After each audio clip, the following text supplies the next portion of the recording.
तो सबसे पहले मैं वज़ाइफ बताने लगा हूँ और 3 वजीफ़े बताऊँगा जिनसे दौलत की कसरत हो जाती है, और इतनी कसरत हो जाती है कि बंदा भी हैरान हो जाता है। अगली जो लाजमी बात है वो सुनने वाली ज़रूरी है कि आखिर वो जो वजीफ़े हम पढ़ते हैं, बड़े बड़े हैं वजीफ़े, असर नहीं होता, वो भी बताऊँगा कि असर क्यों नहीं होता। अगली बात जो आपसे करने लगा हूँ वो बड़ी अहम है और हमारे माशरती मामलात में उसकी बड़ी अहमियत है, और वो बात ये है कि हर शख्स चाहता है कि मुझे दुनियावी लिहाज से माल की कसरत हासिल हो।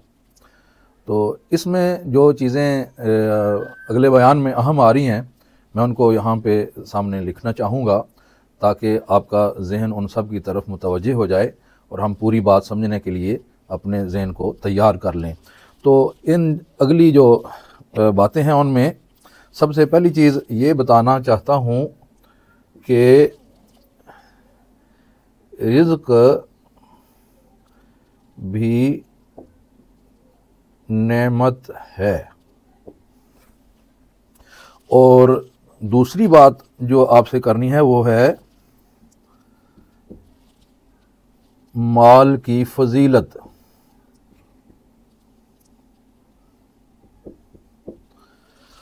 और तीसरी बात ये कि मालदारी का भी क्या कोई वजीफ़ा है, यानी तीसरी बात हो गई मालदारी का वजीफ़ा। और चौथी और अहम जो बात है जिसे समझना इंतहाई ज़रूरी है वो ये है कि वजीफ़ा का असर कब होगा, वजीफ़ा का असर कब होगा। तो अब इन 4 चीज़ों को समझने के लिए मैं आप हज़रात से गुजारिशात पेश करूँगा, और सबसे पहली जो बात क्लियर करना चाहता हूँ वो ये है कि अमूमी तौर पे ये समझा जाता है कि शायद मुतलकन माल ये दुनिया है। तो मुतलकन माल दुनिया नहीं है। माल दुनिया बन जाता है तब जब माल देने वाला भूल जाए। लेकिन अगर मालदारी के बावजूद और कसरत दौलत के बावजूद भी अता करने वाले की याद बाकी रहे तो वो माल दुनिया नहीं होता, वो मालदारी तो होती है, दुनियादारी नहीं होती। लिहाजा अल्लाह करीम ने भी सूरतुल जुमा में इरशाद फरमाया फ़इज़ा क़ुदियतिस सलातु फ़ंतशिरू फ़िल अर्दि वब्तगू मिन फ़ज़लिल्लाह, कि जब नमाज अदा कर चुको तो नमाज की अदायगी के बाद अब ज़मीन में निकलो और अल्लाह का फ़ज़ल तलाश करो, मतलब रिज़्क़ तलाश करो। तो इस आयत करीमा से मालूम हुआ कि रिज़्क़ भी अल्लाह ताला का फ़ज़ल और अल्लाह ताला की नेमत है। ये पहली बात क्लियर हो गई कि रिज़्क़ भी अल्लाह ताला की नेमत है। दूसरी बात यह है कि क्या माल की भी कोई फ़जीलत है, जिहाद की फ़जीलत है, बाकी मामूलात की फ़जीलत है, तो क्या इस्लाम में माल की भी कोई फ़जीलत है? तो हाँ, यकीनन ये बात तो दुरुस्त है कि माल की मोहब्बत अच्छी नहीं है, और माल की मोहब्बत आदमी को हलाकत में भी डाल देती है। अलबत्ता ज़िंदगी गुजारने के लिए मालो दौलत और रिज़्क़ का होना भी ज़रूरी है। जाहिर बात है माल होगा तो हम ज़िंदगी की बुनियादी ज़रूरियात अदा कर सकेंगे, माल होगा तो अपने अहलो अयाल और अपने बच्चों की बेहतर कफ़ालत कर पाएंगे, माल होगा तो ख़ुद को और अपने बाल बच्चों को तंगदस्ती, मुफलिसी और भीख वगैरह मांगने से महफूज रख सकेंगे, माल होगा तो ही सदका व खैरात के फ़ज़ाइल हासिल कर सकेंगे, माल होगा तो कोई अल्लाह की रज़ा के लिए मस्जिद बना सकेंगे, मदरसा बना सकेंगे, माल होगा तो रिश्तेदारों और पड़ोसियों के माली हुकूक अदा कर सकेंगे, और माल होगा तो मक्कातुल मुकरमा, मदीनातुल मुनव्वरा जैसे खूबसूरत और पाकीज़ा और अक़दस मकामात जो हैं उनकी ज़ियारत आसान हो सकेगी। और मालो दौलत होगा तो उसकी मौजूदगी में और माल हलाल की बरकत से बंदा शैतानी चालों से बचने में आसानी पाएगा। लिहाजा ये माल की फ़जीलत है। तो अब माल नेमत भी मालूम हो गया और माल में फ़जीलत भी है, ये भी मालूम हो गया। और अब अगली अहम बात यह है कि हर बंदा परेशान है कि क्या मालदारी के लिए भी कोई वजीफ़ा होगा, क्या दौलत हासिल करने के लिए भी कोई रूहानी इलाज है? तो हाँ, हमारे रब और हमारे रसूल सल्लल्लाहु अलैहि वसल्लम ने हमें किसी लिहाज से भी महरूम नहीं रखा। अगर हम अपने दीन से और अपने नबी से, अपने खुदा से दूरी पर हैं तो ये हमारा कसूर है। अल्लाह और अल्लाह के रसूल और हमारे दीन ने तो हमारी हर लिहाज से रहनुमाई की है। तो इस सिलसिला में आइए मैं जो आपको बताने लगा हूँ, यकीन करें कि वो बात कोई सिर्फ बात नहीं है, वो बात अल्लाह और अल्लाह के रसूल की बात है और वहाँ शक की गुंजाइश नहीं है। जो वहाँ शक करे वो तो दायरा इस्लाम में रहता ही नहीं है। लिहाजा आप हज़रात की रहनुमाई के लिए इंतहाई आसान किस्म के वज़ाइफ जिनसे दुनिया की दौलत कसरत से मिल सकती है और उसके पीछे गारंटी है, यानी दुनियादार आपको आमिल कामिल ये वो लोग जो हैं वो बातें कर देते हैं लेकिन उस पर गारंटी नहीं है। लेकिन जो बात अल्लाह के रसूल सल्लल्लाहु अलैहि वसल्लम ने बताई है उसमें गारंटी है और फिर उसमें जो कमज़ोरी है उसका हल भी पेश करूँगा ताकि हम क्लियरली जान सकें कि हम जो वज़ाइफ पढ़ते हैं उनमें असरात क्यों नहीं आते, उनसे फ़वाइद क्यों नहीं हासिल होते। तो सबसे पहले मैं वज़ाइफ बताने लगा हूँ और 3 वजीफ़े बताऊँगा जिनसे दौलत की कसरत हो जाती है और इतनी कसरत हो जाती है कि बंदा भी हैरान हो जाता है। ठीक है, तो वो 3 वजीफ़े बताने के बाद अगली जो लाजमी बात है वो सुनने वाली ज़रूरी है कि आखिर वो जो वजीफ़े हम पढ़ते हैं, बड़े बड़े हैं वजीफ़े, असर नहीं होता, वो भी बताऊंगा कि असर क्यों नहीं होता। तो सबसे पहले वज़ाइफ सुनिए। पहली जो बात पेश करने लगा हूँ ये इमाम जलालुद्दीन सुयूती रहमतुल्लाह अलैह की किताब खसाइस कुबरा की जिल्द नंबर 2 है और सफ़ा नंबर 176 है। हदीस शरीफ समाअत फरमाइए कि एक सहाबी रसूल रदी अल्लाह ताला अन्हु रसूलुल्लाह सल्लल्लाहु अलैहि वसल्लम की बारगाह में हाज़िर हुए और अर्ज़ गुज़ार हुए, या रसूलुल्लाह सल्लल्लाहु अलैहि वसल्लम, दुनिया ने तो मुझसे मुंह ही फेर लिया है, पुश्त मेरी तरफ कर दी है। यानी क्या बताना चाह रहा था, जो बात हम सुनना चाह रहे हैं और जिसका हल हम तलाश करना चाह रहे हैं उसी का हल सहाबी हुजूर की बारगाह से हासिल करना चाह रहे हैं। हुजूर, दुनिया ने तो पीठ फेर लिया मेरी तरफ।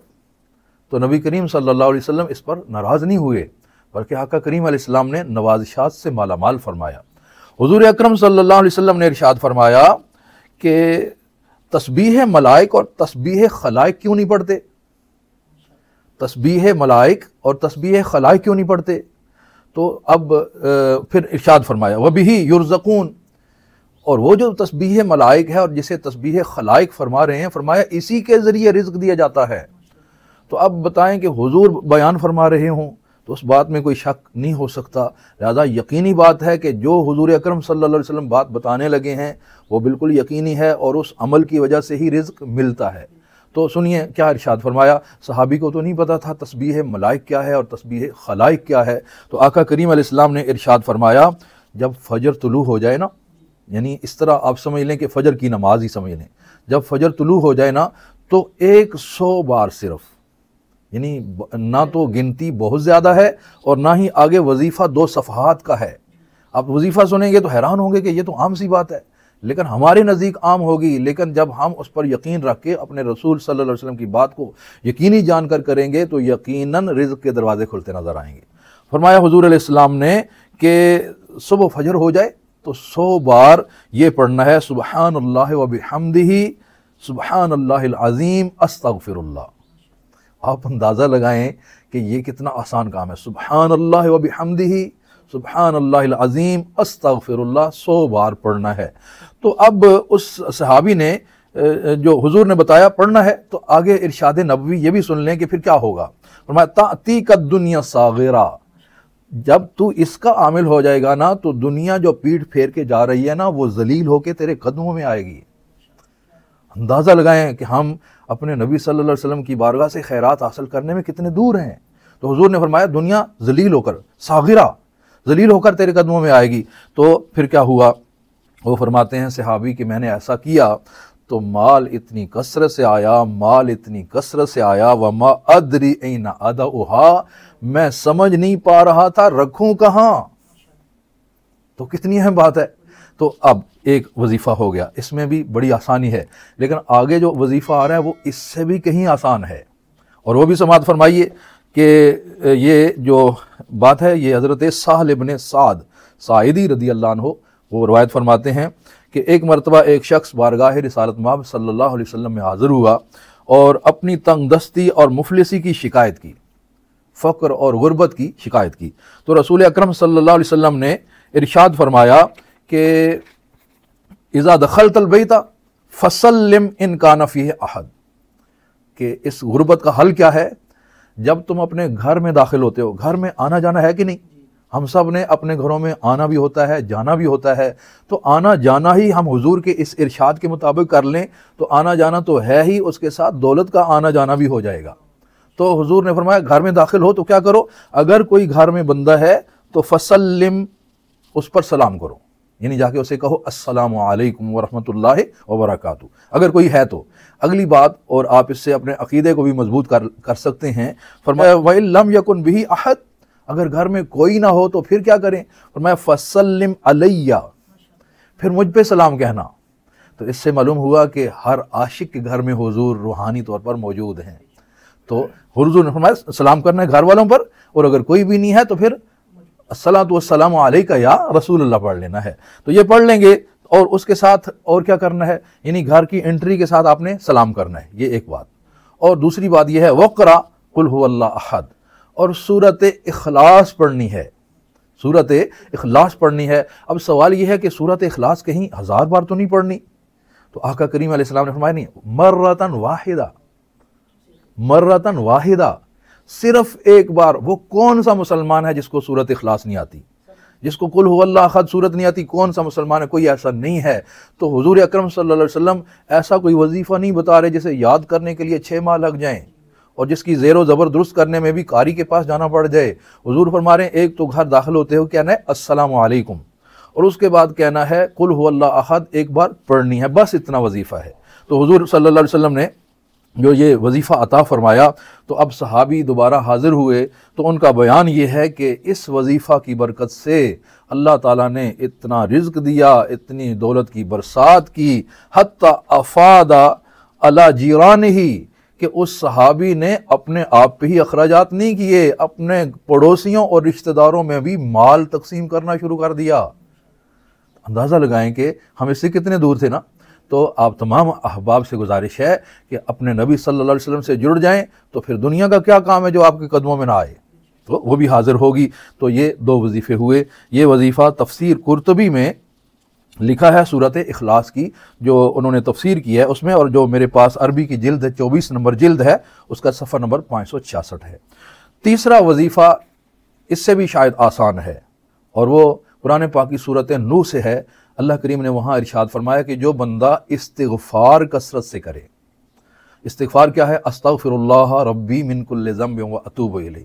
हर मुसलमान को आता है अस्तग़फ़िरुल्लाह रब्बी मिन कुल्लि ज़ंबिन व अतूबु इलैह, हर एक को आता है। तो हुजूर ये अल्लाह करीम ने इरशाद फरमाया, कुरान पाक की आयत है, इरशाद फरमाया जो बंदा कसरत से इस्तिग़फ़ार पढ़ेगा व युमदिद बिअमवाल, इसके आगे पीछे भी कुछ नेमतों की बात है, लेकिन मैं आपसे चूंकि माल की बात कर रहा हूँ तो उसमें माल का जिक्र है। फरमाया वयुमदिदकुम बिअमवाल, बंदा कसरत से इस्तिग़फ़ार करेगा तो अल्लाह उसे माल की कसरत से नवाजेगा। तो ये कुरान पाक से है। ये तीसरा वजीफ़ा हुआ। अब आपने 3 आसान आसान वजीफ़े तो जान लिए, लेकिन अब चौथी बात जानना ज़रूरी है कि ये वज़ाइफ कब मुफीद होंगे, फ़ायदा कब देंगे। तो मैं बड़े दिल से की गहराइयों से अपने भाइयों को यह अर्ज़ करना चाहूँगा, बहनों को अर्ज़ करना चाहूँगा कि आप लोगों ने सुन रखा होगा कि हकीम के पास जाएं तो वो एक दवाई का नुस्खा इंतखाब करता है, और उसके साथ कुछ चीज़ें जो है ना वो खाने पीने के लिए ज़रूरी कर देता है, और कुछ चीज़ों से परहेज़ बता देता है। अब 3 चीज़ें होंगी, एक उसका मुंतखब किया हुआ नुस्खा, ये वजीफ़ा समझ लें। दूसरा, उसने कुछ चीज़ों के इस्तेमाल करने को ज़रूरी करार दिया। आप लोग इसमें अल्लाह के फ़राइज़ को शुमार कर लें कि अल्लाह ने जो चीज़ें ज़रूरी कर दी हैं वो हम करेंगे, हम नमाज़ पढ़ेंगे और अल्लाह के अहकामात पर अमल करेंगे। तो तीसरा उसका है एहतियात, यानी परहेज़। तो जहाँ जहाँ से अल्लाह और अल्लाह के रसूल ने मना किया है वहाँ वहाँ से रुक जाएं। मैं बड़ी तसल्ली और यकीन के साथ आपको कह सकता हूँ कि जो बंदा इस परहेज़ के साथ ये तीनों वजीफ़े या इनमें से कोई एक वजीफ़ा पढ़ लेगा, कसरत माल हो जाएगी।